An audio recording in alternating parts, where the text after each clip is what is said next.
कैसे हैं आप लोग। देखिए अभी लाइव करने का प्रयास किया गया था 5 बजे भी, फिर शाम पौने 6 बजे करने का हमने प्रयास किया। बट हुआ क्या कि चूँकि बारिश इतनी है और आवाज़ तो ठीक आ रही थी बट वीडियो में लैग था। अब पता चला मैं पढ़ा रहा हूँ वो चीज़ आपको स्क्रीन पे समझ ही ना आए तो क्या मतलब है ऐसे क्लास का।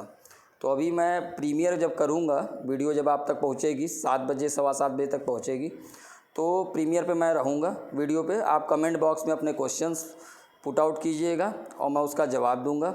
हाँ, एक और बात, दूसरी चीज़ क्या है कि आज कल और आज कुछ बच्चों को ऐड किया गया है, ग्रुप में जोड़ा गया है। तो प्रॉब्लम क्या है कि वो इतने मैसेजेस कर रहे हैं। स्वाभाविक सी बात है भाई कि 5 मार्च को पेपर हुआ था, 5 और 6 मार्च को, और अभी उनको जोड़ा जा रहा है। तो वो थोड़ा सा लॉकडाउन वगैरह की सिचुएशन थी तो कोई भेजा ही नहीं, अभी लिस्ट आई है तो उनको ऐड किया गया है। ठीक है, अब उनके साथ प्रॉब्लम क्या है कि उनका कोर्स कैसे कंप्लीट होगा। तो देखिए मैक्सिमम क्लासें आपकी अपलोडेड हैं और ऐसा भी नहीं है कि बहुत सी क्लासें चली ही हैं। आपका भी हिस्ट्री बाकी है, इकॉनमी बाकी है, बहुत से सब्जेक्ट बाकी हैं, पॉलिटी में भी कुछ सेक्शन बाकी है। अब ये एक थोड़ा सा कह सकते हैं कि लॉकडाउन सिचुएशन में सबसे ज़्यादा पॉलिटी ही चली, ये बात अलग है क्योंकि अवेलेबल रहा मैं। तो आप लोग क्या है कि जो नए बच्चे जुड़ रहे हैं वो आराम से प्लेलिस्ट में जाएं, उसको देखें। प्रॉब्लम होती है फिर से टीचर से कंसर्न करें, यानी उनके जो नए वीडियो आ रहे हैं उस पर कमेंट दें, वो उनको रिप्लाई देगा। ठीक, बाकी पीडीएफ वगैरह जैसे मैं अपना सब्जेक्ट का तो दे ही देता हूँ ग्रुप पे आपको जोड़ा इसलिए भी जा रहा है कि भाई उसमें आपको क्या है, जितनी भी इंफॉर्मेशन है ग्रुप से जुड़ी हुई सारी की सारी आपको दी जाएंगी। जैसे आपकी स्टडी मटेरियल से रिलेटेड या फिर आगे आने वाला आपका ऑफलाइन हो चाहे ऑनलाइन की क्लासेस हो, टाइम शेड्यूल हो। अब टाइम शेड्यूल वगैरह आपको नेक्स्ट वीक से जैसे आज का मिला था उसी तरीके से आपको पूरे वीक का मिल जाएगा। ठीक है, अभी ऑफ़लाइन का कोई भरोसा नहीं है कि ऑफ़लाइन कब चलेगी कब नहीं चलेगी। कारण क्या है कि अभी तक तो लग रहा है कि सिचुएशन ठीक है, यूनिवर्सिटी वगैरह अगर खुलेगी, शासनादेश आएगा तो ऑफ़लाइन होगी। अदरवाइज़ अगर कोविड फिर से बढ़ गया तो वो भी संभव नहीं है। यहाँ तक तो बात रही। अब बात करते हैं कि पॉलिटी, चूँकि काफ़ी कोर्स सिलेबस कवर किया गया है तो एक छोटा सा प्रयास रहता है कि आप लोग क्वेश्चन के ट्रेंड को समझिए।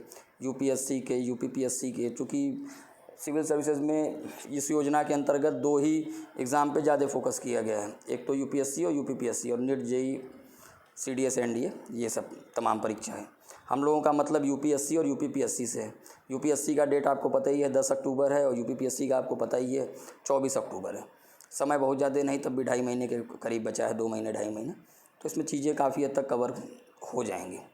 तो क्वेश्चन हम लोग एनालिसिस करने से कम रिसेंट का ट्रेंड किसी भी आयोग का समझ सकते हैं, चाहे वो संघ लोक सेवा आयोग हो चाहे उत्तर प्रदेश लोक सेवा आयोग हो। और अब आप लोग अपने स्तर से प्रीवियस ईयर पढ़ रहे हैं कि नहीं, लेकिन हमारा प्रयास रहता है कि वीक में एक आपको क्लास इस तरीके की मिल जाए जिसमें आपको जो 10, 15, 20 थोड़े से टिपिकल या आसान जो भी आप कह सकते हैं, आपको एटलीस्ट ट्रेंड से वाकिफ़ करा दूं कि हाँ भाई ट्रेंड इस तरीके का है सब्जेक्ट का। ख़ासतौर में अपने सब्जेक्ट को लेके तो मैं करता ही हूँ। तो इसीलिए पॉलिटी की आपकी ये क्लासेस हो रही हैं। और बची बात दूसरी की, आपकी जब सिलेबस कवर हो जाएगा तो उस समय देखा जाएगा। बट आप लोगों को कुछ स्पेसिफिक क्लासें मिलेंगी, यूपीएससी के लिए अलग, यूपीपीएससी के लिए अलग। जैसे यूपीपीएससी में कुछ फैक्चुअल चीज़ें पूछी जाती हैं तो यूपीएससी में कुछ अलग सेक्शन पूछा जाता है। तो ये सब सारी चीज़ें आपको भविष्य में मिलना चाहिए, प्रयास यही रहेगा।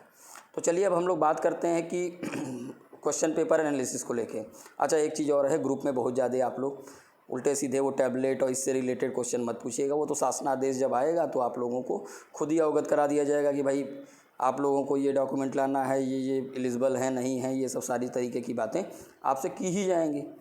तो क्यों अभी से ही, मतलब क्या टैबलेट लेने के लिए पढ़ने आए हैं क्या आप लोग? टैबलेट से ही ज़िंदगी बनेगी? यूपीएससी यूपीपीएससी आप क्रैक करेंगे टैबलेट लेके ही? बिल्कुल, ये इस योजना का टैबलेट एक एडिशनल चीज़ है, आपको मिलेगी। लेकिन अब ऐसा मत करिए कि आप एग्ज़ामें दिए हैं केवल टैबलेट के लिए, तो काय को वीडियो देख रहे हैं आप लोग। ठीक है, तो ये सब सारी चीज़ें हैं। तो टैबलेट को लेके बहुत ज़्यादा क्वेरी मत कीजिए, जब शासनादेश आएगा देन आपको दे दिया जाएगा कि कब टैबलेट मिलेगा, क्या एलिजिबिलिटी क्राइटेरिया है, सरकार क्या क्या प्रोवाइड कर रही है, कितना प्रोवाइड कर रही है, सब बता दिया जाएगा। लेकिन कम से कम अभी अन्य लोगों को जो डिस्टर्ब तो मत करिए टैबलेट के नाम पे। अदरवाइज़ क्या होगा कि मैं तो ग्रुप खोलता हूँ लेकिन जब देखता हूँ कि इस तरीके की फालतू की बातें चलती हैं तो ग्रुप बंद कर देता हूँ। तो ये सब चीज़ें हैं, जबकि ये प्लेटफॉर्म है, कम से कम आप लोग 10 लोग तैयारी कर रहे हो, 50 लोग तैयारी कर रहे हो, एक दूसरे से जुड़ो, नोट्स वगैरह आप लोग ट्रांसफ़र करो। एक ग्रुप है, प्लेटफॉर्म है, एक कोई आदमी अच्छा नोट्स बनाता है तो कम से कम उस पर वो डाले जिससे 10 लड़कों का और फ़ायदा हो, 10 लड़कियों का और फ़ायदा हो। तो इन सब चीज़ों को भी आप लोगों को ध्यान देना चाहिए। लेकिन वहाँ आप लोग केवल टैबलेट कर रहे हैं। अरे कोई सरकार थोड़ा ना खा जाएगी टैबलेट। अगर योजना से जुड़ी चीज़ है तो आपको मिलेगी ही, अगर आप एलिजिबिलिटी क्राइटेरिया फुलफ़िल करते हैं तो। ठीक है, तो चलिए अब हम लोग क्लास शुरू करते हैं। और बाकी कमेंट बॉक्स में आप लोग अपना क्वेश्चन पूछते रहिएगा, उसका आंसर मैं कमेंट के माध्यम से दे दूँगा। चलिए पहला क्वेश्चन है यूपीएससी का 2017 का क्वेश्चन है ये। क्या है ये क्वेश्चन कि लोकसभा के निर्वाचन के लिए नामांकन पत्र, जो एक नामांकन पत्र भरा जाता है लोकसभा के लिए, आप भी भरेंगे अगर आप मान लीजिए लोकसभा के चुनाव के लिए लड़ते हैं, तो क्या क्या चीज़ें होती हैं, उससे रिलेटेड एक क्वेश्चन है। तो ऑप्शन में कौन सा गलत कौन सा सही है उसको लेकर इन्होंने पूछा है। ठीक है, ये यूपीएससी 2017 में है। तो चलिए हम लोग देखते हैं उसको पहले कि भारत में निवास करने वाले किसी भी व्यक्ति द्वारा दाखिल कर दिया जाता है। निवास करने वाले, मैं ये हमेशा आप लोगों से बोलता हूँ कि यूपीएससी का अगर आप पेपर देने जा रहे हैं तो शब्दों पे बहुत विशेष ध्यान दीजिएगा। तो भारत में निवास करने वाले किसी भी व्यक्ति द्वारा दाखिल किया जा सकता है। दूसरा ऑप्शन है कि जिस निर्वाचन क्षेत्र में निर्वाचन लड़ा जाना है वहाँ के किसी निवासी द्वारा दाखिल किया जा सकता है। इसका क्या मतलब है कि आप अगर कैंडिडेट हैं और मान लीजिए मिर्ज़ापुर से ही लड़ना चाहते हैं तो आप मिर्ज़ापुर के निवासी होने चाहिए, वहाँ के निवासी द्वारा दाखिल किया जा सकता है, निवासी। ठीक। और तीसरा ऑप्शन है ऑप्शन सी कि भारत के किसी नागरिक द्वारा जिसका नाम किसी निर्वाचन क्षेत्र के मतदाता सूची में दाखिल किया जा सकता है। ठीक है, ये तीसरा ऑप्शन क्या है कि भारत के किसी नागरिक द्वारा जिसका नाम किसी निर्वाचन क्षेत्र की मतदाता सूची में है दाखिल किया जा सकता है। ऑप्शन डी क्या है, भारत के किसी भी नागरिक द्वारा दाखिल किया जा सकता है। तो ये ऑप्शन आपको 4 ऑप्शन दिए गए हैं। अब इन 4 ऑप्शनों में से आप लोग पहले कमेंट बॉक्स में अपना आंसर दीजिए, फिर हम उसको बतलाते हैं। ठीक है, तो एक एक करके इसको समझते हैं। पहला जो ऑप्शन है क्या वो सही है? भारत में निवास करने वाले किसी भी व्यक्ति द्वारा दाखिल किया जा सकता है। भारत में निवास करने वाला, निवास शब्द दिया है, तो सबसे पहली जो अर्हता होती है सांसद बनने की, उसमें ये लिखा रहता है कि भारत के नागरिक होने चाहिए। तो यहाँ तो निवास तो अंग्रेज भी करते हैं, निवास तो कोई भी कंट्री का आदमी आपके देश में कर सकता है। तो निवासी होने का तो कोई ये सही पैरामीटर नहीं है। तो ये निवास जो शब्द है इसी से पहला ऑप्शन कट हो जाता है, क्योंकि निवास में तो कोई भी रह सकता है। अमेरिका से कोई आया है, काम कर रहा है, यहाँ पर किसी कंपनी में काम कर रहा है, कोई आया है अरब देश से, वो यहाँ काम कर रहा है, तो निवास तो कोई आधार नहीं बनेगा, यहाँ तो नागरिकता मैटर करेगी। फिर दूसरा इन्होंने ऑप्शन भी दिया है कि जिस निर्वाचन क्षेत्र में निर्वाचन लड़ा जाना है वहाँ के किसी निवासी द्वारा दाखिल किया जाना है। अब आप लोगों को इसी से पता चल जाएगा कि यहाँ पर निवासी की शर्त फिर से डाल दी गई। पहली तो ये इस आधार पे गलत है। बाकी जो हमारा सारा चुनाव होता है वो होता है पीपल रिप्रेजेंटेशन एक्ट 1951।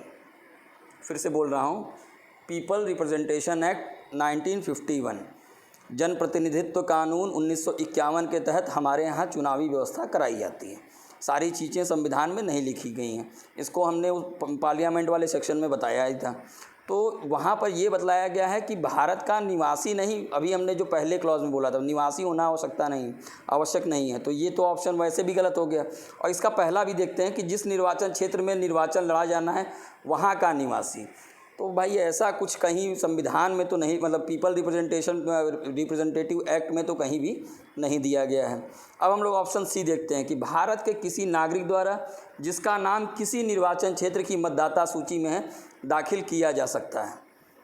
ठीक है, भारत के किसी नागरिक द्वारा जिसका नाम किसी निर्वाचन क्षेत्र की मतदाता सूची में है दाखिल किया जा सकता है। ये भी ऑप्शन काफ़ी हद तक सही दिख रहा है। और ऑप्शन डी देखते हैं कि भारत के किसी नागरिक द्वारा दाखिल किया जा सकता है। ऑप्शन डी, भारत के किसी नागरिक द्वारा दाखिल किया जा सकता है। तो चलिए हम लोग सी और डी में बेसिकली कंफ्यूज हैं, तो सी को समझ लेते हैं, डी को पहले समझते हैं कि भारत में क्या व्यवस्था की गई है कि कुछ राज्य ऐसे हैं जहाँ पर वहाँ के निवासी होने की अर्हता सबसे इम्पॉर्टेंट होती है। जब ये क्वेश्चन आया था 2017 यूपीएससी में तो बहुत लड़कों ने डी ऑप्शन लगाया था। डी ऑप्शन लगाए थे, क्योंकि भारत का नागरिक होना चाहिए, कहीं का भी नागरिक, मतलब भारत का नागरिक हो, किसी भी स्टेट का हो, ये कोई मैटर थोड़ा ना करता है। इस चीज़ को लेकर लोगों ने डी ऑप्शन लगाया था, लेकिन ये ऑप्शन भी गलत है। कारण बता रहा हूँ आपको ऑप्शन डी गलत क्यों है। क्योंकि होता क्या है कि हमारे यहाँ एक स्टेट है जिसको हम लोग कहते हैं सिक्किम। इसको बड़ा ध्यान से सुनिएगा और नोट कर लीजिएगा, यूपीएससी ने चूँकि पूछा भी हुआ था। तो सिक्किम में क्या खासियत है कि सिक्किम में एक प्रावधान किया गया है कि सिक्किम का ही नागरिक जो जिस कॉन्स्टिट्यूंसी से आपको लड़ना है वहाँ की नागरिकता होनी चाहिए, उस जगह मतदाता सूची में होना चाहिए। तो यहाँ पर जो ये स्टेटमेंट दिया है कि भारत के किसी भी नागरिक द्वारा दाखिल किया जा सकता है, ये तो गलत हो गया ना कि किसी भी नागरिक द्वारा। सिक्किम का नागरिक मतलब सिक्किम में क्या आप इलेक्शन लड़ पाएंगे? बिल्कुल नहीं लड़ पाएंगे। सिक्किम में आप नहीं लड़ पाएंगे, क्योंकि वहाँ की मतदाता सूची में आपका नाम होना अनिवार्य होता है, पहली बात। तो यहाँ पर ये ऑप्शन आपका ऑप्शन डी एकदम गलत हो जाता है, क्योंकि किसी भी नागरिक द्वारा का मतलब सिक्किम का जो क्लॉज है उसको आप याद रखिएगा, ठीक है। और इसी आधार पर ये ऑप्शन गलत हो जाता है। अब हम लोग बात करते हैं ऑप्शन सी की, कि भारत के किसी नागरिक द्वारा जिसका नाम किसी निर्वाचन क्षेत्र की मतदाता सूची में दाखिल किया जाता है। बिल्कुल, भारत के किसी भी क्षेत्र में, बस सिक्किम को छोड़ के किसी भी क्षेत्र में अगर मतदाता सूची में आपका नाम है तो आप लोकसभा का इलेक्शन लड़ सकते हैं, ठीक है। यानी भारत के किसी भी क्षेत्र में, बस अंतर क्या है, सिक्किम को आप हटा देंगे, सिक्किम और कुछ जनजातीय क्षेत्र, उसके लिए आरक्षण की व्यवस्था की गई है। तो इन दोनों क्षेत्रों को छोड़ दिया जाए तो आप कहीं से भी, कहीं पे भी, मान लीजिए एग्जांपल दे रहा हूँ आपको कि मान लीजिए आप दिल्ली के नागरिक हैं लेकिन आपको उत्तर प्रदेश में लड़ना है, तो उत्तर प्रदेश में आप आराम से लड़ लेंगे, भले ही आपकी मतदाता सूची में भले ही आपका नाम दिल्ली के मतदाता सूची में है, लेकिन आप मिर्ज़ापुर से चुनाव लड़ सकते हैं। आप एग्जाम्पल देखिए कि मिर्ज़ापुर में कितने सांसद चुने गए जो कि मिर्ज़ापुर के कभी निवासी ही नहीं रहे, ठीक है। वो बाहर के लोग रहते थे और यहाँ से चुनाव जीत के जाते थे, तो मतदाता सूची में नाम होना आवश्यक नहीं है। तो ये क्वेश्चन आपको क्या बतलाता है? क्वेश्चन आपको यूपीएससी आपको इस पूरे स्टेटमेंट में आपको एक ही चीज़ समझ में आएगा, क्वेश्चन बड़ा सिंपल था, लेकिन हुआ क्या, कुछ तो शब्द के साथ उन्होंने मैनिपुलेशन किया, और दूसरी कुछ चीज़ें हैं कि जो छोटी छोटी चीज़ें जो हम लोग छोड़ जाया करते हैं उससे वो क्वेश्चन बना रहा है। तो इस बात को आप लोग जब पढ़िएगा तो ध्यान दीजिएगा आपकी बार, ठीक है। तो हमारा चुनाव व्यवस्था किसके तहत चलाई जाती है? तो people representation act 1951, people representation act 1951 के तहत हमारी चुनाव व्यवस्था चलाई जाती है। इसको याद रखिएगा, पीसीएस वाले भी याद रखेंगे, ठीक है। तो अब इस तरीके से इस क्वेश्चन का सही आंसर सी होगा, ठीक है। ये क्वेश्चन आया था तो यूपीएससी में मैक्सिमम लड़कों ने डी लगाया था और उनका गलत हो गया था 2017 में जब आया था, तो ठीक है। अब हम लोग अगले क्वेश्चन पे चलते हैं। देखिए क्वेश्चन कुछ जो मैं लाया हूँ कुछ आसान भी हैं ताकि आपको उस सेक्शन को पकड़ने में आसानी हो, और कुछ थोड़े से ट्रिकी हैं, थोड़े टफ भी हैं, तो आपको पूरी की ओवरव्यू मिल सके यूपीएससी यूपीपीएससी की तैयारी का, इसी के संदर्भ में ये पूरा लाया गया। अब आते हैं हम लोग दूसरे क्वेश्चन पे। ये फैक्चुअल क्वेश्चन है। इसमें क्या है कि निम्न संविधान संशोधन में से कौन से राज्यों से निर्वाचित होने वाले लोकसभा के सदस्यों की संख्या में वृद्धि करने से संबंधित है? देखिए शब्द कितना हिंदी का उन्होंने टफ बनाया है। यहीं आप इंग्लिश का शब्द देखेंगे तो बहुत सिंपल होता है। और यूपीएससी के देने वाले जितने भी हिंदी माध्यम के छात्र हैं, मेरा उनसे गुजारिश होगा कम से कम जब यूपीएससी का पेपर दें तो हिंदी के साथ साथ वो इंग्लिश भी पढ़ें, क्योंकि वो इंग्लिश का ही डायरेक्टली ट्रांसलेट कर देते हैं, जिससे सब अर्थ का अनर्थ निकल जाता है कभी कभी, और आप फंस भी जाएंगे। एकदम टिपिकल हिंदी वो पूछते हैं, ठीक है। तो इसमें पूछ क्या रहे हैं कि जो लोकसभा में सदस्यों की संख्या है वो किन किन संविधान संशोधन से उनको बढ़ाया गया है। जब लोकसभा वाला आपको चैप्टर मैं पढ़ा रहा था और एकदम स्टार्टिंग का पॉलिटी का था, जब ऑनलाइन क्लासेस शुरू हुई थी, तो मैं इसको बताया था। पीडीएफ में भी लिखा हुआ आपको मिल जाएगा, जो मैंने पीडीएफ प्रोवाइड की थी आपको लोकसभा वाली। तो पहला ऑप्शन है कि 6वां और 22वां संविधान संशोधन, दूसरा है 12वां और 38वां संविधान संशोधन, सी ऑप्शन है 7वां और 31वां, और डी ऑप्शन है 11वां और 42वां। तो आप लोग इसमें सोच के आप लोग इसमें कमेंट में कर दीजिए, कमेंट बॉक्स में लिख दीजिएगा। बाकी मैं इसको अभी एक्सप्लेन कर रहा हूँ और आंसर दे रहा हूँ इसका। देखिए भारत में क्या हुआ कि अगर हम इसकी सिंपल सी बात बताएं तो संविधान संशोधन को तो अभी मैं एक पूरा आपको लिस्टिंग दूंगा, जो मेन संविधान संशोधन है उससे आपको मिल जाएगा। बाकी ये क्वेश्चन 2003 का है, तो यूपीएससी में उस समय फैक्चुअल क्वेश्चन बहुत पूछे जाते थे, इसलिए भी ये फैक्ट एक आपको देखने को मिला। तो आप लोगों के दिमाग से वो भ्रम भी उतरेगा कि फैक्ट नहीं केवल कंसेप्ट से काम चलेगा। आपको फैक्ट और कंसेप्ट दोनों का बैलेंस बना के ही यूपीएससी में चलना है, तभी काम बन पाएगा। ठीक है, तो अभी हम लोग चलिए बात करते हैं कि क्या इसमें क्या आंसर होना चाहिए। तो ऑप्शन ए 6वां और 22वां, ऑप्शन बी 12वां और 38वां, ऑप्शन सी 7वां और 31वां और ऑप्शन डी 11वां और 42वां। तो चलिए हम लोग बात करते हैं कि कौन सा इसका आंसर सही होगा। तो इसका आंसर जो सही है वो है ऑप्शन सी। ऑप्शन सी इसका सही है, 7वां और 31वां। ये कैसे है मैं बताता हूँ आपको कि कैसे ये सही है। तो सबसे पहले बात, जो 7वां संविधान संशोधन किया गया था, कॉन्स्टिट्यूशनल अमेंडमेंट किया गया था, ये 1956 में किया गया था। जब हम लोग राज्य पुनर्गठन आयोग पढ़ रहे थे, पूरा फजल अली वाला सिस्टम, तो 7वां संविधान संशोधन किया गया और इसी के समय बतलाया गया कि लोकसभा की जो मैक्सिमम संख्या है वो कितनी होगी, 500 प्लस 20। 500 किससे होगी, 500 होगी आपके निर्वाचित क्षेत्रों से, मतलब राज्यों से, और 20 किससे होगी, संघ राज्य क्षेत्रों से, यूटी से, यूनियन टेरिटरीज से। ठीक है, तो इसकी बात कही गई थी। तो पहला संविधान संशोधन इसी संदर्भ में किया गया। क्यों किया गया ये भी समझना जरूरी है।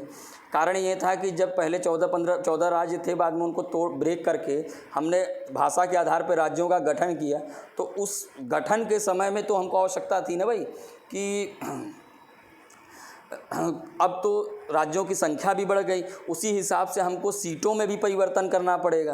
तो इसलिए इन्होंने 520 यानी 500 किससे थे, राज्यों से, और 20 किससे थे, यूनियन टेरिटरी यानी केंद्र शासित प्रदेशों से।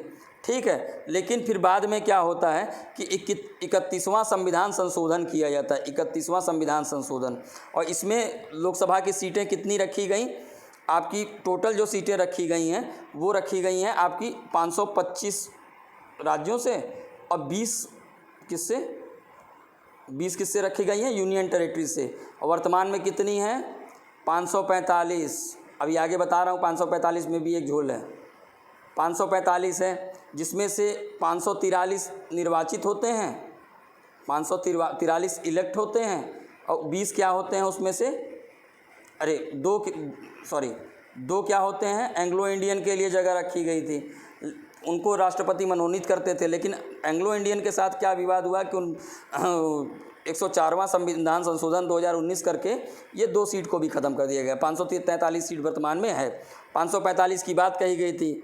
ठीक है, और मैक्सिमम कितना कहा गया है, 550। तो हमारे यहाँ जो लोकसभा के सदस्यों की संख्या को के संदर्भ में कौन कौन सा संविधान संशोधन सही हुआ, ऑप्शन सी। कैसे, 7वां संविधान संशोधन 1956 द्वारा हमने क्या किया कि 520 सीटें की, 500 राज्यों से और 20 सीटें केंद्र शासित प्रदेशों से। और वहीं पर 31वें संविधान संशोधन द्वारा हमने क्या किया कि 31वें संविधान संशोधन द्वारा हमने 525 सीटें राज्यों से कर दी और 20 सीटें हमने कर दी यूनियन टेरिटरी अर्थात केंद्र शासित प्रदेशों से।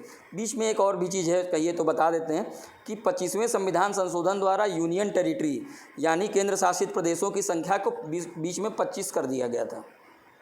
25वें संविधान संशोधन से 25 कर दिया गया था, जिसे फिर कम करके 31वें संविधान संशोधन द्वारा कितना कर दिया गया, 20। तो कुल मिला के ऑप्शन क्या सही हुआ हमारा, सी। ये क्लास में मैं बताया हुआ था और आप लोग अगर प्लेलिस्ट में जाएंगे तो उसमें भी आपको ये मिल जाएगा। ठीक है, अब हम लोग बात करते हैं अगले क्वेश्चन की तरफ।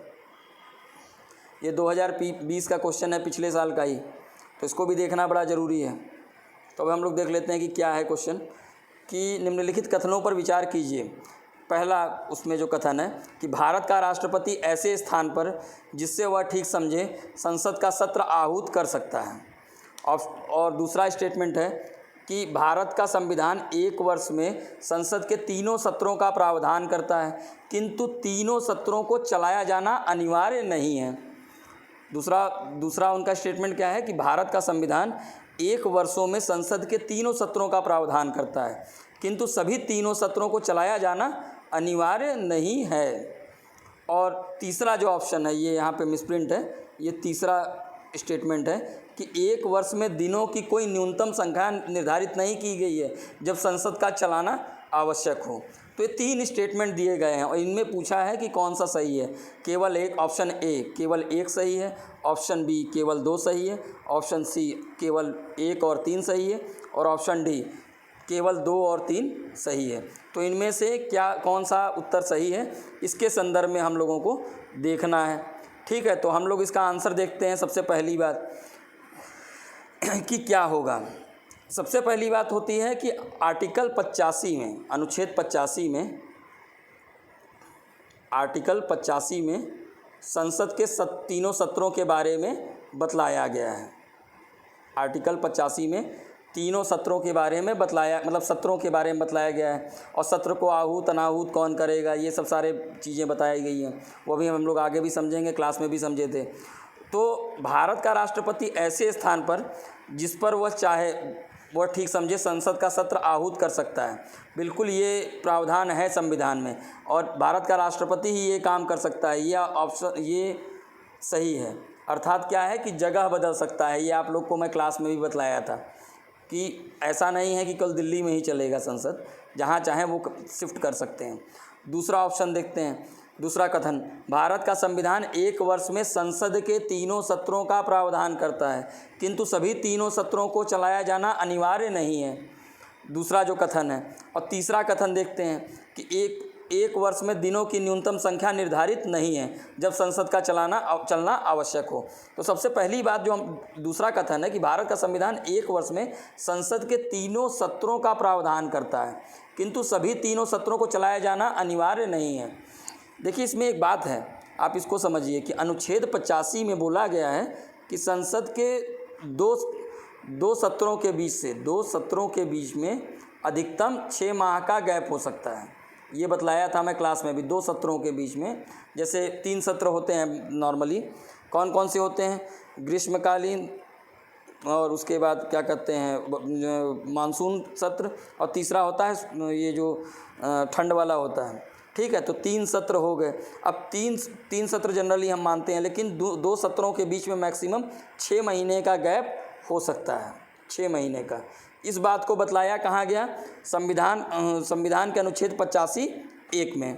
ठीक है, अब बात ये आती है कि जब मैक्सिमम गैप की बात कही गई है 2 मतलब 6 महीने की, और कहीं भी संविधान में ऐसा नहीं लिखा गया है कि तीनों सत्रों को आपको कराना अनिवार्य ही है। ये संविधान में कहीं नहीं लिखा गया है। बस ये बतलाया गया है कि 1 साल में आप सत्र कराना है, और 2 सत्रों के बीच में 6 मंथ से ज़्यादा का गैप नहीं होना चाहिए। 6 मंथ से ज़्यादा का गैप नहीं होना चाहिए। ठीक है, केवल इतनी बात बतलाई गई है। तो कथन 2 क्या है कि भारत, उसको देख लेते हैं अब ध्यान से, कि भारत का संविधान 1 वर्ष में संसद के तीनों सत्रों का प्रावधान करता है। ये तो कहीं लिखा ही नहीं है कि तीनों सत्र चलेंगे। बस ये बतलाया गया है संविधान के अनुच्छेद 85(1) में कि मैक्सिमम 6 महीने का गैप 2 सत्रों के बीच में हो सकता है। तो ये स्टेटमेंट तो रॉन्ग हो गई। पहली सही है, दूसरी रॉन्ग है। और तीसरी क्या है, तीसरा स्टेटमेंट है कि 1 वर्ष में दिनों की न्यूनतम संख्या निर्धारित नहीं है जब संसद का चलना आवश्यक हो। मतलब दिनों का मतलब ये तीनों सत्रों की बात कही गई है। तो ऑप्शन सी सही है। तो इसका आंसर क्या हम लोग देखेंगे कि 1 और 3 कौन से ऑप्शन में है।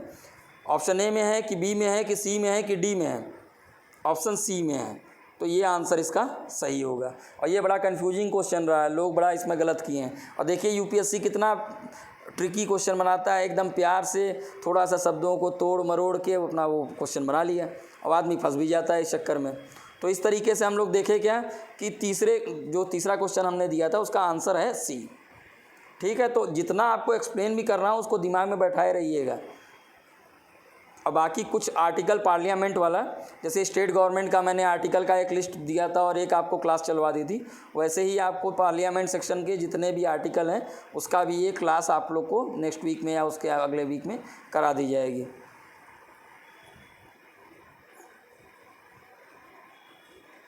अब आते हैं चौथे क्वेश्चन की तरफ कि निम्नलिखित कथनों पर विचार करें।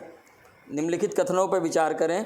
पहला कथन है कि लोकसभा अथवा राज्य की विधानसभा के निर्वाचन में जीतने वाले उम्मीदवारों को निर्वाचित घोषित किए जाने के लिए किए गए मतदान का कम से कम 50% मत पाना अनिवार्य है। ये एक कथन है इनका, क्या कि लोकसभा अथवा राज्य की विधानसभा के निर्वाचन में जीतने वाले उम्मीदवारों को निर्वाचित घोषित किए जाने के लिए मतलब विजयी घोषित किए जाने के लिए मतदान का कम से कम जितना वोटिंग हुई उसका 50% मत पाना अनिवार्य है। ये आप लोग क्लास किए होंगे, अगर वीडियो देखे होंगे पुराने क्लासेस का तो आपको पता होगा इसका आंसर। दूसरा क्या है कि भारत के संविधान में अधिकथित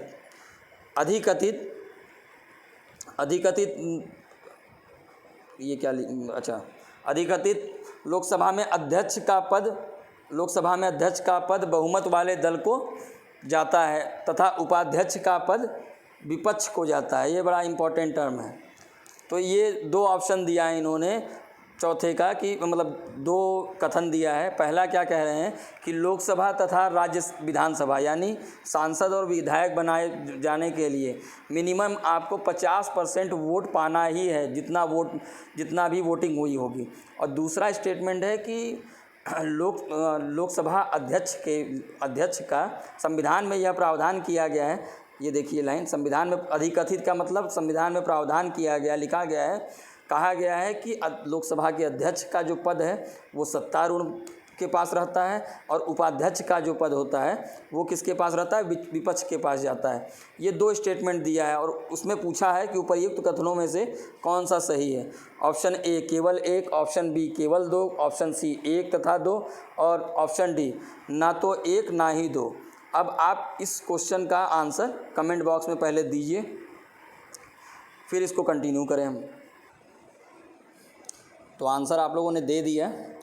चलिए तो मैं उसको एक्सप्लेन कर देता हूँ, उसके बाद आप लोग को अपना आंसर समझ में आ जाएगा कि सही है कि गलत है। ठीक है, तो सबसे पहला जो ऑप्शन है केवल 1, देख लेते हैं कि क्या पहला स्टेटमेंट सही है। तो देखिए हमने पहले ही बताया था कि हमारे यहाँ जो लोकसभा हो चाहे विधानसभा, लोकसभा और विधानसभा में सदस्यों का चुनाव कैसे होता है, FPPS सिस्टम से। इसे क्या कहते हैं हम लोग, फर्स्ट पास्ट दी पोस्ट सिस्टम।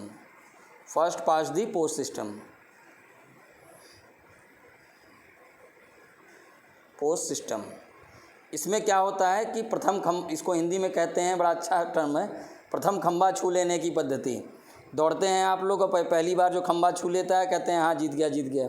उसी तरीके से क्या होता है कि टोटल मत का प्रतिशत होता है, जो टोटल वोटिंग होती है, वैध मत, टोटल वोटिंग का जो सबसे ज़्यादा पाता है उसी को हम विजयी घोषित करते हैं। वहाँ पर हमें 50% का कोई भी वो नहीं होता, क्राइटेरिया नहीं होता। टोटल वोटिंग का में सबसे ज़्यादा पाने वाले को हम घोषित करते हैं सांसद और विधायक के लिए। ठीक है, और 50% का जो फंडा है वो कहाँ पे लागू होता है वो भी आपको हमने बताया था कहाँ होगा। वो होगा राज्यसभा के चुनाव में, विधान परिषद के चुनाव में, राष्ट्रपति के चुनाव में, पी फॉर प्रेसिडेंट, इन सब जगहों पर हम लोग क्या करते हैं 50% वाली जो क्राइटेरिया है उसको करते हैं। उसके लिए हम लोग कौन सा सिस्टम यूज़ करते हैं, PR विथ STV सिस्टम। इसको हम बताए थे कई बार एग्ज़ाम में, आप लोगों क्लास में, PR विथ STV सिस्टम। इसका मतलब क्या होता है, proportional representative single transferable vote. यहाँ पर क्या होता है, वरीयता के आधार पर वोटिंग कराई जाती है। इसको आप लोग पिछले वाले लेक्चर में आप देख लीजिएगा, जिसमें मैंने राज्यसभा को एक्सप्लेन किया था, उसमें पूरा मैं इसको एक्सप्लेन किया हूँ। दूसरा तो क्या ये पहला स्टेटमेंट सही है, तो पहला स्टेटमेंट पूरी तरीके से गलत है। अब हम लोग बात करते हैं दूसरे स्टेटमेंट के बारे में कि भारत के संविधान में अधिकथित लोकसभा के अध्यक्ष का पद बहुमत वाले दल को और उपाध्यक्ष का पद विपक्ष को जाता है। तो लोकसभा अध्यक्ष के बारे में जब मैं पढ़ा रहा था तो आपको अनुच्छेद 93 में बताया था कि जो लोकसभा के अध्यक्ष हैं उनका जो चयन होता है वो एक चयन की प्रक्रिया है, जिसमें केवल लोकसभा से साधारण बहुमत से इनको संकल्प पारित करके इनको नियुक्त कर लिया जाता है। उसमें राज्यसभा का कोई रोल नहीं होता। और ऐसा संविधान में कहीं नहीं लिखा है कि केवल बहुमत प्राप्त दल है उसी का व्यक्ति लोकसभा अध्यक्ष बने। भाई अगर लोकसभा में वोटिंग हो गई और विपक्ष वोट करा दिया तो क्या बुराई है, वो उसका भी बन सकता है, लेकिन ऐसा संभव हो नहीं पाता। तो यहाँ पर लिखा गया है संविधान में अधिकथित, तो संविधान में कहीं ऐसा नहीं लिखा गया है कि लोकसभा का जो अध्यक्ष होगा वो बहुमत वाले दल का होगा और उपाध्यक्ष होगा जो विपक्ष का होगा। और ये कहीं नहीं लिखा गया, एक परंपरा बन चुकी है भारत में जिसमें यह लोकसभा के अध्यक्ष जो होते हैं आपके बहुमत प्राप्त दल के होते हैं और विपक्ष का उपाध्यक्ष। ये परंपरा है, ये कहीं संविधान में लिखा नहीं गया है। तो ये भी स्टेटमेंट रॉन्ग है, पहली भी रॉन्ग है। तो इसका आंसर क्या होगा? ऑप्शन इसमें देखिए, ना तो 1 ना तो 2, कौन सा है? तो डी ऑप्शन, ये सही आंसर होगा। ठीक है, अब हम लोग बात करते हैं, अगले क्वेश्चन की तरफ चलते हैं। देखिए यूपीएससी में क्या होता है, जो नॉर्मल टर्मिनोलॉजी आप लोग सुनते हैं उसी से वो क्वेश्चन बना लेता है। लोकसभा अध्यक्ष के बारे में लोग खूब पढ़ते हैं और ढंग से पढ़े नहीं और उसमें एग्ज़ाम में पूछ लिया। और ये नॉर्मली जब टीचर पढ़ाते थे पहले इस क्वेश्चन को आने से पहले तो बताते थे कि सामान्यतः ऐसा होता है कि बहुमत प्राप्त दल वाले के से लोकसभा के अध्यक्ष चुने जाते हैं और उपाध्यक्ष जो है विपक्ष का होता है। लेकिन ये इसी बात को उसने घुमा के पूछ लिया तो आदमी क्या है, वो परेशान हो गया। अब आते हैं 5वां क्वेश्चन, देखते हैं कि लोकसभा अध्यक्ष के पद के विषय में निम्नलिखित कथनों पर विचार कीजिए। वह राष्ट्रपति के, पहला जो कथन है वो यह है कि वह राष्ट्रपति के प्रसाद पर्यंत पद धारण करते हैं। दूसरा है, यह आवश्यक नहीं कि अपने निर्वाचन के समय वे सदन का सदस्य हों, परंतु उसे अपने निर्वाचन के बाद 6 माह के भीतर सदन का सदस्य हो जाना पड़ेगा। और कथन तीसरा है, यदि वह त्यागपत्र देना चाहे तो उसे अपना त्यागपत्र उपाध्यक्ष को संबोधित करना पड़ेगा। तो इन तीनों ऑप्शन में कौन सा सही है? तो उपयुक्त में से कौन सा कथन सही है? ऑप्शन ए देख लीजिए, केवल 1 तथा 2, ऑप्शन बी केवल 3, ऑप्शन सी 1, 2 तथा 3 और ऑप्शन डी कोई भी नहीं। तो आप लोग इसका आंसर कमेंट बॉक्स में पहले दीजिए, फिर मैं बता रहा हूँ इसको। तो चलिए अब हम लोग शुरू करते हैं कि इसका सही आंसर क्या होगा। तो पहले कथन को देखते हैं कि वह राष्ट्रपति के प्रसाद पर्यंत पद धारण करता है। ये तो नहीं हो, ये स्टेटमेंट रॉन्ग है। इसका कारण क्या है कि लोकसभा अध्यक्ष जो होते हैं वो बाकायदा चुने जाते हैं, अनुच्छेद 93 के तहत वो चुने जाते हैं। अभी आपको पिछले क्वेश्चन में एक्सप्लेन कर रहा था, साधारण बहुमत से लोकसभा से संकल्प पारित करके उनको चुना जाता है और उनको हटाए जाने का भी जो प्रावधान है वो भी संविधान में दिया है। तो किस प्रकार से प्रसाद पर्यंत पद धारण करेंगे? प्रसाद पर्यंत का मतलब ये होता है कि वो राष्ट्रपति के प्रति उत्तरदायी होते हैं और राष्ट्रपति जब चाहें तब उनको पद से हटा सकते हैं। यानी उनको जो पद मिला है वो एक प्रसाद के रूप में मिला है, जब चाहें वो प्रसाद छीन ले राष्ट्रपति महोदय। उसी तरीके की बात यहाँ पर की जाती है। तो क्या हुआ कि यहाँ पर प्रसाद पर्यंत पद धारण करने का जो स्टेटमेंट है वो रॉन्ग है। कैसे? सबसे पहले देखते हैं कि प्रसाद पर्यंत पद धारण करने को देखेंगे तो ये काउंसिल ऑफ मिनिस्टर से होता है, के सदस्यों के साथ होता है, केंद्रीय मंत्रिपरिषद, या फिर आप और पदों में देखते हैं तो महान्यायवादी टाइप की जो पद होते हैं, राज्यपाल, सबसे अच्छा एग्जाम्पल राज्यपाल महोदय। ठीक है, कि इनको जब चाहें कि बिना किसी कारण को बताए वो पद से हटा सकते हैं। ठीक है, तो वो प्रसाद पर्यंत पद धारण करते हैं। तो ये जो स्टेटमेंट है जो आपका, ये पूरी तरीके से रॉन्ग हुआ। तो ऑप्शन जो पहला कथन है ये गलत है।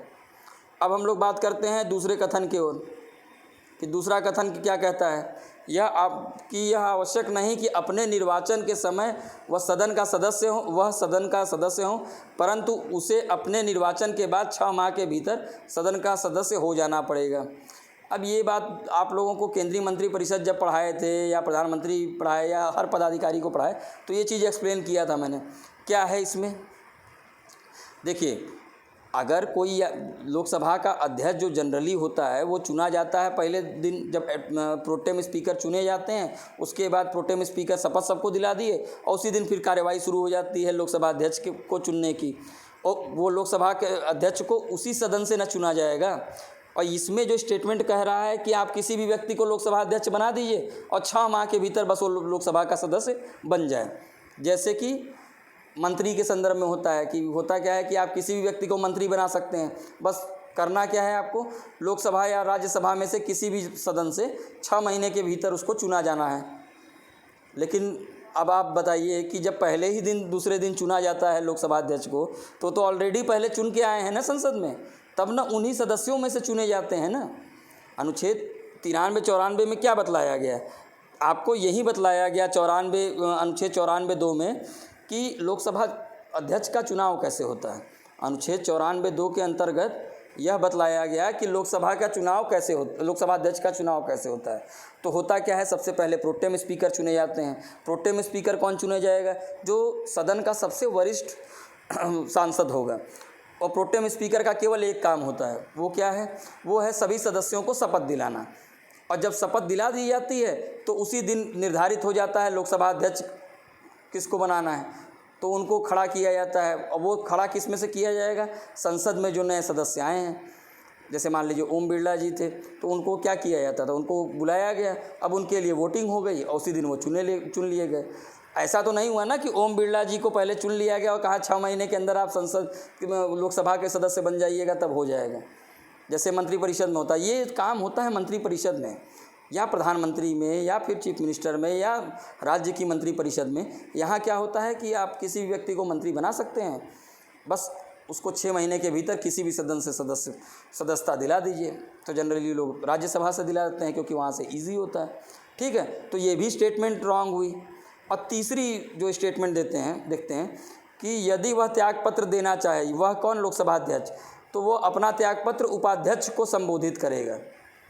तो ये बात नियुक्ति के साथ अनुच्छेद 94(2) में ही बतलाई गई है। अनुच्छेद 94(2) में लोकसभा के अध्यक्ष की नियुक्ति और उनकी नियुक्ति और हटाए जाने के संबंधी प्रावधान किए गए हैं। और इसमें बता देते हैं, सीधी सी बात बताते हैं भाई कि उपाध्यक्ष को ही वो संबोधित करते हैं लोकसभा अध्यक्ष। उसमें स्पष्ट प्रावधान है और क्लास में भी मैं बताया हूँ, जो ऑनलाइन क्लास थी। तो इसका आंसर क्या होगा, ऑप्शन ए तो होगा नहीं क्योंकि 1 और 2 दोनों रॉन्ग हैं। ऑप्शन बी केवल 3 यही सही होगा, बाकी सारे रॉन्ग हो गए अपने आप ही। ठीक है, ऑप्शन बी केवल सही होगा, बाकी सारे तीनों ऑप्शन रॉन्ग हैं। आप ये थोड़ा नए बच्चे भी बर्डन लेके ना पढ़ें कि पता चला कि इतना सब सिलेबस ख़त्म हो गया है, ये सब कहीं कुछ नहीं है। अगर जो आप लोग का छूटा हुआ है, बाकी चीज़ें ऑनलाइन क्लासेस में हैं, बाकी आप डिस्कस कर सकते हैं। जो भी चीज़ में आपको प्रॉब्लम आ रही है आप डिस्कस कर लीजिए टीचर से, जिस भी सब्जेक्ट की बात हो, तो कोई इतना बड़ा इशू नहीं है। और वैसे भी चीज़ें अभी आपकी रिवीजन क्लासेस वगैरह बहुत सारी चीज़ें भी होंगी, तो उसमें सारी चीज़ें कवर हो जाएंगी। ठीक है, अब बात करते हैं अगले क्वेश्चन की तरफ। 6वां क्वेश्चन है, ये यूपीएससी 2018 में आया था। तो ये थोड़ा सा फैक्चुअल क्वेश्चन है, इसको आप पढ़िए, मतलब कुछ फैक्ट भी आपको याद रहना चाहिए। तो इसमें इन्होंने पूछा है 6वां क्वेश्चन में कि निम्नलिखित कथनों पर विचार करें। क्या है पहला कथन, पहली लोकसभा में विपक्ष में सबसे बड़ी राजनीतिक दल स्वतंत्र, विपक्ष के रूप में सबसे बड़ी राजनीतिक दल कौन थी, कौन सी पॉलिटिकल पार्टी थी, स्वतंत्र पार्टी। ये एक पहला कथन है। दूसरा है, लोकसभा में प्रतिपक्ष को, प्रतिपक्ष का मतलब क्या हो गया, विपक्ष को सर्वप्रथम मान्यता 1969 में दी गई। ये कथन है दूसरा। तीसरा है कि लोकसभा में यदि किसी दल के न्यूनतम 75 सदस्य ना हो तो उसके नेता को नेता प्रतिपक्ष के रूप में मान्यता नहीं मिलती। ये 3 स्टेटमेंट आपको दी गई है। अब इसमें आपको बताना है कि सही आंसर क्या है। तो चलिए एक एक पहले आप लोग आंसर कमेंट बॉक्स में कर दीजिए, फिर मैं एक एक करके एक्सप्लेन करता हूँ।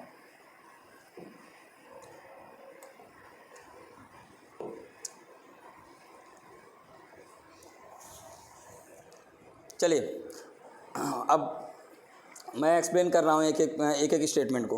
पहला स्टेटमेंट, पहली लोकसभा में विपक्ष में सबसे बड़ी राजनीतिक दल स्वतंत्र पार्टी थी। तो पहली बात आपको मैं बता दूं कि पहला जो लोकसभा इलेक्शन हुआ था 1951 से लेके 52 तक चला था। 1951 से लेके 52 तक चला था।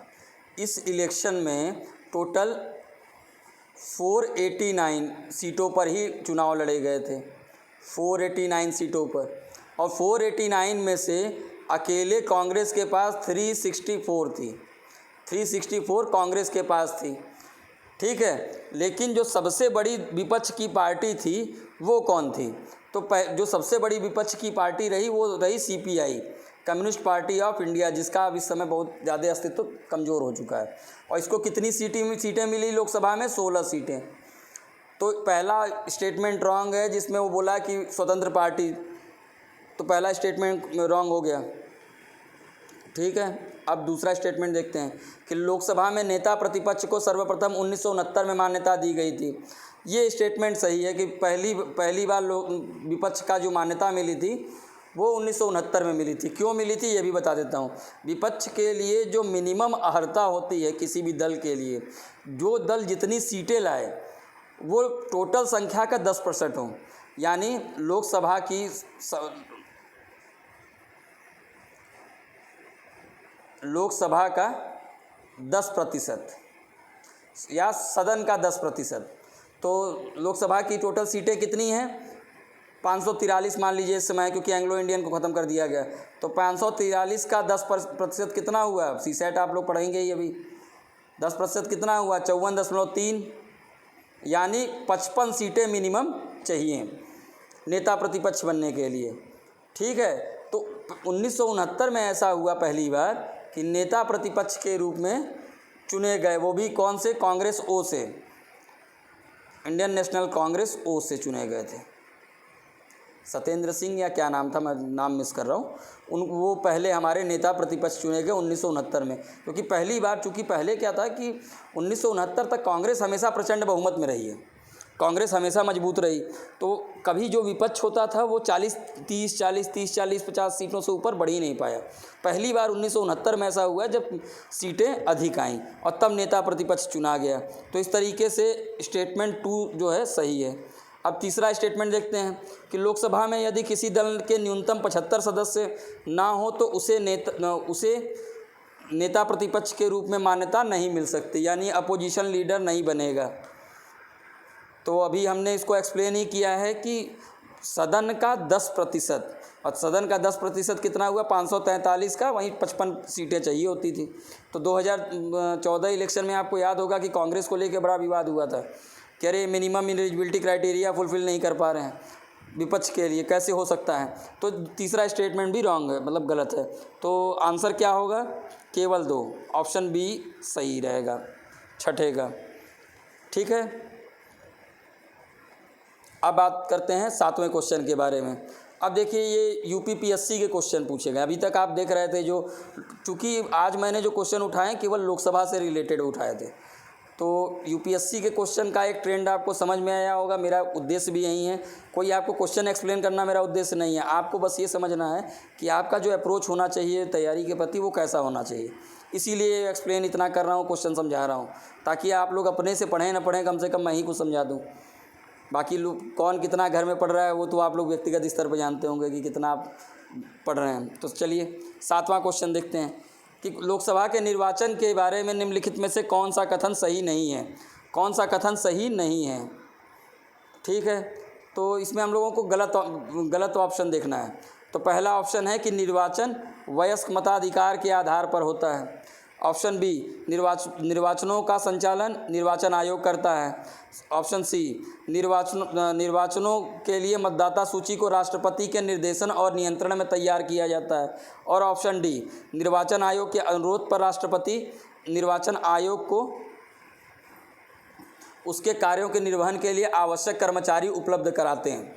ये 4 ऑप्शन है, इसका आंसर आप लोग कमेंट बॉक्स में दीजिए, फिर मैं एक्सप्लेन कर रहा हूँ उसको। ठीक है, चलिए आप लोग दे दिए हैं तो अब देखते हैं। ऑप्शन ए को पहले देखते हैं कि निर्वाचन वयस्क मताधिकार के आधार पर होता है सांसदों का। बिल्कुल सही बात है, वयस्क मताधिकार के आधार पर ही होता है, पीपल रिप्रेजेंटेटिव एक्ट 1951 के तहत। अब बात करते हैं ऑप्शन बी, तो ये तो ऑप्शन सही है। ऑप्शन बी की बात करते हैं, निर्वाचनों का संचालन निर्वाचन आयोग करता है। पूरा के पूरा मॉनिटरिंग वगैरह कौन करेगा? Election commission of India. ये भी सही है। ऑप्शन सी, जितने निर्वाचन हो रहे हैं उनके लिए मतदाता सूची, जो वोटर लिस्ट की सूची है, वो राष्ट्रपति के निर्देशन में, यानी उनके डायरेक्शन में पूरी तैयार की जाएगी, राष्ट्रपति के निर्देशन में और नियंत्रण में तैयार की जाएगी, ये इन्होंने बोला है। तो क्या ये सही है? अब इसको देखते हैं। वैसे तो, और चौथा ऑप्शन क्या है कि निर्वाचन आयोग के अनुरोध पर राष्ट्रपति निर्वाचन आयोग को उसके कार्यों के निर्वहन के लिए कर्मचारी उपलब्ध कराते हैं। तो हम लोग देखते हैं, जब हम लोग निर्वाचन आयोग पढ़ेंगे तो उसमें और ज़्यादा एक्सप्लेन इसको करूँगा। तो पहली बात तो है कि पहला ऑप्शन तो सही है। दूसरा है कि संचालन निर्वाचन आयोग करता है, बिल्कुल सही है।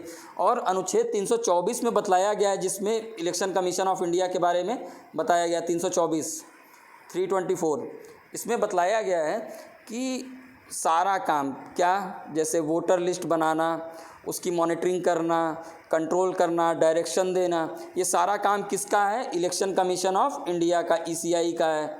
तो ये बताइए, जब ECI का सारा काम है तो राष्ट्रपति महोदय का कहाँ इसमें कुछ रहता है? वो तो जब लोकसभा चुनाव की अधिसूचना जारी करते हैं वो राष्ट्रपति महोदय करते हैं, उनके बिहाफ पे कौन करता है? Election commission of India. वो चीज़ लिखा होता तो सही होता, लेकिन मतदाता सूची जो है वो राष्ट्रपति के डायरेक्शन में हो रहा है, ये गलत स्टेटमेंट है। तो ऑप्शन सी जो है वो रॉन्ग है। और ऑप्शन डी जो देखते हैं कि निर्वाचन आयोग के अनुरोध पर राष्ट्रपति निर्वाचन आयोग को उसके कार्यों के निर्वहन के लिए आवश्यक कर्मचारी उपलब्ध कराता है, बिल्कुल सही ऑप्शन है। क्योंकि इलेक्शन कमीशन ऑफ इंडिया के पास खुद का कोई बहुत बड़ा मैकेनिज़्म नहीं है, बहुत ज़्यादा उनके पास खुद के एम्प्लॉय नहीं होते। वो बल्कि क्या करते हैं कि राष्ट्रपति उनको मुहैया कराते हैं। कैसे? जैसे मान लीजिए कि मिर्ज़ापुर में इलेक्शन होना है तो मिर्ज़ापुर के ही जिलाधिकारी हो गए, SDM महोदय हो गए, या फिर आपकी पुलिस बल हो गई, या फिर पैरामिलिट्री की आवश्यकता होती तो पैरामिलिट्री हो गई। तो वो सारी चीज़ें कौन है? राष्ट्रपति के आदेश पर कराया जाता है, वो यहीं के लोकल लेवल पर होता है। कोई इलेक्शन कमीशन की पूरी टीम नहीं आती कि पता चला आ रही है 500 आदमी आ रहे हैं कल मिर्ज़ापुर में सांसद और विधायकों का इलेक्शन कराने, ऐसा कुछ नहीं होता। वो यहीं के लोकल जितना आपका मैकेनिज़्म है, एडमिनिस्ट्रेटिव मैकेनिज़्म है, उन्हीं को यूटिलाइज़ करते हैं। तो ये भी सही ऑप्शन है। तो इस तरीके से आप देखेंगे तो इसका आंसर क्या होगा? सी। अब बात करते हैं, वर्तमान लोकसभा में प्रत्येक राज्य के लिए स्थानों का आवंटन आधारित है। जो स्थानों का लोकसभा में जो राज्यों को सीटें दी गई हैं लोकसभा में, वो किस जनगणना के आधार पर दी गई है, ये क्वेश्चन पूछा है। ये UPPSC 2003 में पूछा है। इसको मैं एक्सप्लेन भी किया था, लेकिन चलिए फिर से बता देता हूँ कि इसका आंसर क्या है होगा। तो सबसे पहली बात क्या आती है, हम लोग जो इसमें देखेंगे कि जो परिसीमन आयोग होता है, आर्टिकल 82, परिसीमन आयोग जो हमने बताया, जो स्थानों का आवंटन करता है, जो उस लोकसभा के बाद मैं पढ़ाया था, आर्टिकल 82, इसके अंतर्गत कौन बनता है? परिसीमन आयोग। परिसीमन आयोग क्या करता है? वो सारी सीटों का पूरा कोऑर्डिनेशन वहीं करता है, समय समय पे चेंज करता है। तो ये जो सीटें होती हैं वो जनसंख्या के आधार पर होती हैं कि जिस राज्य की जितनी जनसंख्या होगी उसी आधार पर सीटों का आवंटन होगा। अब ये बात बताइए कि 1950 संविधान में तो हम लोगों ने ये व्यवस्था कर दी चुनाव व्यवस्था में परिसीमन आयोग के क्लॉज में। अब समस्या ये आ जाती है कि मान लीजिए एक तरफ आप क्या कर रहे हैं, परिवार नियोजन की बात कर रहे हैं, पॉपुलेशन कंट्रोल की बात कर रहे हैं। तो अब ये बताइए, जिसका जितना ज़्यादा पॉपुलेशन उसकी उतनी ज़्यादा सीटें, उसका उतना ज़्यादा लोकसभा में प्रतिनिधित्व। प्रधानमंत्री वही आदमी बनाएगा जिसका पॉपुलेशन सबसे ज़्यादा है। For example Uttar Pradesh, population भाई हमारी 21 करोड़ है, उस हिसाब से हमारा जो सीटें हैं लोकसभा में वो कितनी हैं? 80। और लोकसभा में कोई भी प्रधानमंत्री बिना उत्तर प्रदेश को जीते बन नहीं सकता। इसी आधार पे हम कहते हैं। अब होता क्या है कि जनसंख्या को हमने आधार बना दिया। अगर जनसंख्या ही आधार रहेगी तो कौन सी जनसंख्या, किस साल की जनसंख्या, ये मैटर करेगा। तो इसी संदर्भ में ये क्वेश्चन पूछा गया है कि किस जनसंख्या को हम आधार बनाते हैं सीटों के आवंटन में। तो पहली बात, 51 को आधार बनाएंगे तो बड़ी कम सीटें हो जाती क्योंकि पॉपुलेशन कम थी, और उधर हम परिवार नियोजन जैसी चीज़ें कर रहे थे। अब जो बेचारे स्टेट बहुत अच्छा परफॉर्म कर रहे हैं लाइक केरल, वो परिवार नियोजन के तहत अपनी पॉपुलेशन घटा रहा है और उसकी सीटें भी कम हो रही है, तो उसका तो लोकसभा में प्रतिनिधित्व ही गिर जाएगा। तो इस चीज़ को लेके बड़ा विवाद हुआ और फाइनली जो डिसाइड हुआ इस चीज़ को लेके वो हुआ 1971 की जनगणना को लेके कि 1971 की जनगणना के आधार पर ही सीटों का पूरा आवंटन किया गया। जैसे उत्तर प्रदेश को 80 सीटें मिली, महाराष्ट्र को 48 सीटें मिली, बिहार को 40 सीटें मिली। ये सारा के सारा जो सीटों का जो बंटवारा है वो जनसंख्या को आधार बनाया गया। वो भी कौन सी जनगणना? वो भी 1971 की जनगणना। अब आपके दिमाग में आएगा कि अभी तक क्या हमने उसको चेंज ही नहीं किया? बिल्कुल, इसी को लेके फिर विवाद हुआ। लोग कहें कि इसको चेंज कर देना चाहिए, और अगर अभी चेंज किया जाए तो अगर आप रिप्रेजेंटेशन देखेंगे पॉपुलेशन के आधार पे तो हम तो उत्तर प्रदेश तो फिर से 21-22 करोड़ के करीब पहुंच रहा है। पाकिस्तान के इक्विवेलेंट इनकी पॉपुलेशन है, तो तब तो उत्तर प्रदेश की सीटें 140-150 हो जानी चाहिए। तो इसी चीज़ को ध्यान में रखते हुए 84वां संविधान संशोधन किया गया, और 84वां संविधान संशोधन के तहत क्या किया गया, 2026 तक के लिए फ्रीज कर दिया गया, फिक्स कर दिया गया कि भाई 1971 की जनगणना के आधार पर ही लोकसभा की सीटें आवंटित की जाएंगी। ठीक है, तो ये पूरा प्रकरण रहा। तो इसका आंसर क्या होगा? Option C. ठीक है, अब हम लोग चलते हैं अगले क्वेश्चन की तरफ कि अब वही क्वेश्चन है कि 84वें संविधान संशोधन द्वारा लोकसभा की कुल सदस्य सीटों की संख्या का निर्धारण 1971 की जनगणना के आधार पर कर दिया गया है। यह तब तक बदली नहीं जाएगी जब तक एक वर्ष विशेष के बाद पहली जनगणना नहीं हो जाएगी। उसको इतना टिपिकल बना दिया। कुल मिलाकर 84वां संविधान संशोधन से पूछ रहा है कि सीटों को कब तक के लिए फिक्स किया गया। तो अभी हमने आपको बताया था कि कब तक के लिए किया गया है। तो ऑप्शन बताइए, इसका आंसर बताइए, कमेंट बॉक्स में लिखिए। तो इसका आंसर जो है वो है डी, 2026 तक के लिए फ्रीज़ कर दिया गया है। अच्छा, एग्ज़ाम में क्या करेगा कि आप लोग 2026 याद रखिएगा। ये तो आसान सा इन्होंने ऑप्शन बनाया है। ऑप्शन थोड़ा सा टिपिकल बनाना होता तो लिखते 2025, 2026, 2027, 2028, उसी में आप कन्फ्यूज जाते कि यार इसी के आसपास था, भूल गए। अब आते हैं हम लोग कि एक क्वेश्चन और है यूपीपीसीएस का ही कि संविधान के किस संशोधन में लोकसभा के सदस्यों की संख्या 525 से बढ़ के 545 कर दी गई थी। ये अभी हमने एक्सप्लेन किया था आपको पिछले क्वेश्चन में एक्सप्लेन किया था 3-4 क्वेश्चन पहले यूपीएससी वाले में। तो बताइए कौन सा आंसर होगा इसका, उसको कमेंट में लिखिएगा। तो एक कमेंट बॉक्स में मैं मौजूद हूँ, आप लोग जितना क्वेश्चन पूछेंगे मैं उसको बताऊँगा। परेशान मत होइएगा इस चीज़ के लिए कि अगर लाइव नहीं हो पाई है तो कोई बात नहीं, हम लोग इसके माध्यम से कर लेंगे। ठीक है, तो इसका आंसर होगा ऑप्शन ए, 31वां संविधान संशोधन। अब आते हैं अगले क्वेश्चन की तरफ कि लोकसभा की बैठक समाप्त की जा सकती है। बैठक किस किस तरीके से समाप्त की जाएगी? स्थगन द्वारा, सत्रावसान द्वारा, या फिर विघटन द्वारा, उपयुक्त में से सभी के द्वारा। आप ये बताइए इसका आंसर क्या होगा? स्थगन का मतलब क्या है कि सत्र चल रहा है आपका। सत्र चलने के बाद क्या हुआ कि विपक्ष बहुत परेशान किए, तो उसमें क्या हुआ कि हो हल्ला शुरू हुआ। तो लोकसभा अध्यक्ष कहा कि एक काम करो, 2-4 दिन के लिए सस्पेंड करते हैं। ठीक है, तो स्थगन से क्या हो गया? तो बैठक समाप्त तो हो गई कि नहीं हो गई? बिल्कुल हो गई। तो स्थगन से भी होगा। उसके बाद दूसरा होता है सत्रावसान द्वारा। जैसे साल का लास्ट जो सत्र होता है, जिसे हम कहते हैं शीतकालीन सत्र, जब वो ख़त्म होता है तो भी। और विघटन द्वारा, जब मान लीजिए सरकार ख़त्म हो जाए, मतलब क्या है, सरकार गिर जाए। एक तो ये हुआ। और दूसरा क्या हुआ कि अगर मान लीजिए सरकार का कार्यकाल ख़त्म हुआ, यानी सरकार का कार्यकाल, और राइटिंग इसमें बहुत अच्छी नहीं बन पा रही है तो उसके लिए थोड़ा सा, तो कार्यकाल ख़त्म हो जाए और उसके बाद सरकार गिर जाए। ठीक है, तो इन दो आधारों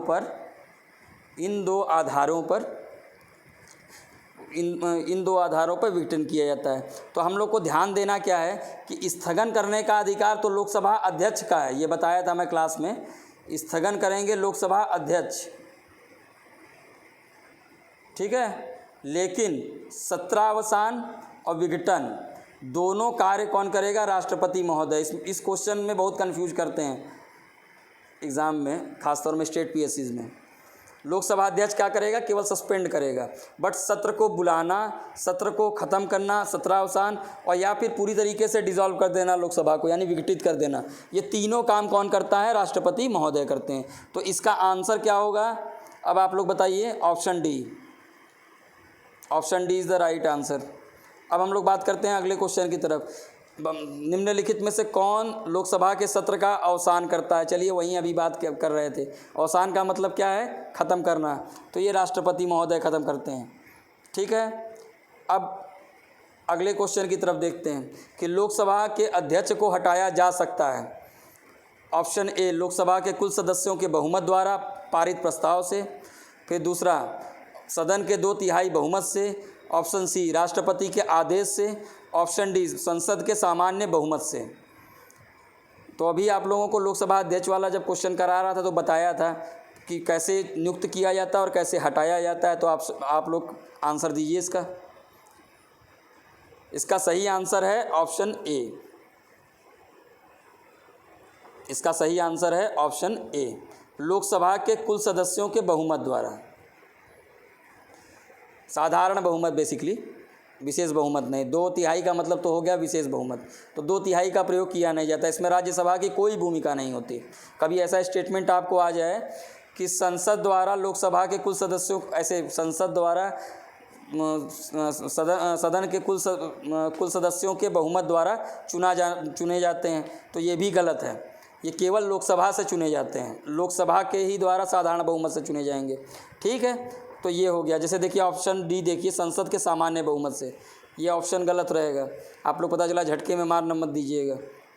अब आते हैं अगले क्वेश्चन की तरफ। प्रोटेम स्पीकर का कर्तव्य क्या होता है? अभी मैं एक्सप्लेन किया था, यूपीएससी वाला एक क्वेश्चन जब एक्सप्लेन कर रहा था। तो प्रोटेम स्पीकर का क्या काम होगा? स्पीकर, ऑप्शन ए देखते हैं, स्पीकर के अनुपस्थिति में सदन की कार्यवाहियों का संचालन करना। ऑप्शन बी, सदस्यों को शपथ दिलाना।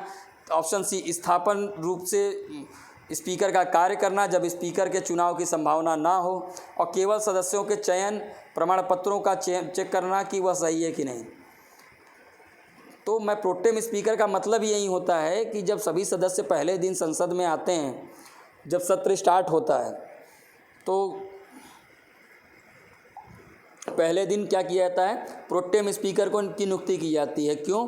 क्योंकि जो सदस्य आए हैं उनको शपथ कौन दिलाएगा? तो प्रोटेम स्पीकर इसीलिए शपथ दिलाने का ही केवल कार्य करते हैं और कोई कार्य नहीं करते।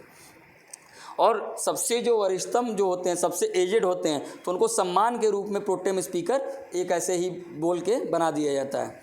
तो सदस्यों को शपथ दिलाना ही इसका सही आंसर होगा। बाकी स्थापन के रूप में स्पीकर का कार्य करना, अगर ऐसी परिस्थिति आ जाए कि स्पीकर है ही नहीं तब कार्य करना, ऐसा नहीं है। तब वो पुराना वाला स्पीकर आ जाएगा, वो अपना काम करेगा, अगर स्पीकर का इलेक्शन नहीं हो पाया है तो। और उसके बाद केवल सदस्यों के चयन प्रमाण पत्रों को चेक करना, ये सब काम लोकसभा का सचिवालय करता है। ये सब काम प्रोटेम स्पीकर नहीं करते। तो ऑप्शन कौन सा सही है इसका? Option B.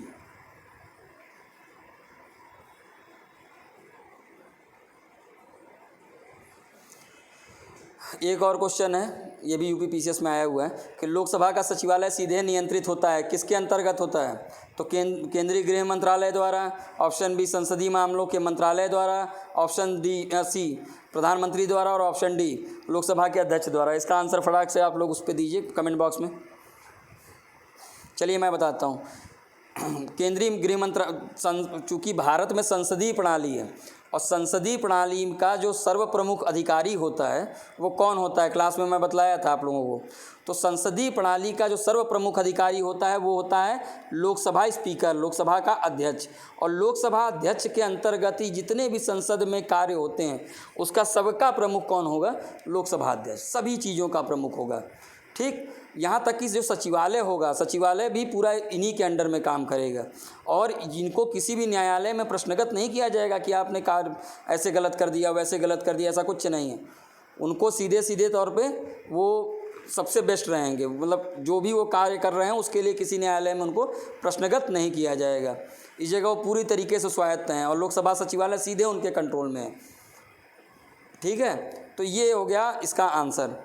इसको कभी कंफ्यूज मत होइएगा। और इसका कारण अगर आपसे कथन कारण में पूछ लिया तो आप हमेशा याद रखिएगा कि चूँकि संसदीय व्यवस्था है और संसदीय व्यवस्था में सबसे बड़ा संसदीय अधिकारी, संसदीय मामलों का अधिकारी केवल लोकसभा अध्यक्ष होता है। जैसे हमने क्लास में बताया था कि कोई भी विधेयक धन विधेयक है कि नहीं है, इसको भी प्रमाणित कौन करेगा?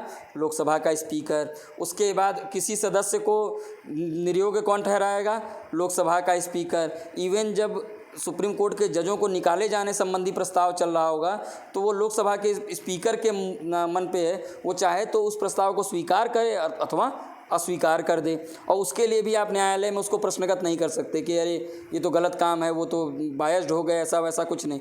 क्यों? क्योंकि संसदीय व्यवस्था में संसद सबसे सर्वोच्च होती है। और संसदीय व्यवस्था में जब संसद सर्वोच्च है तो संसद का सबसे बड़ा पदाधिकारी कौन है?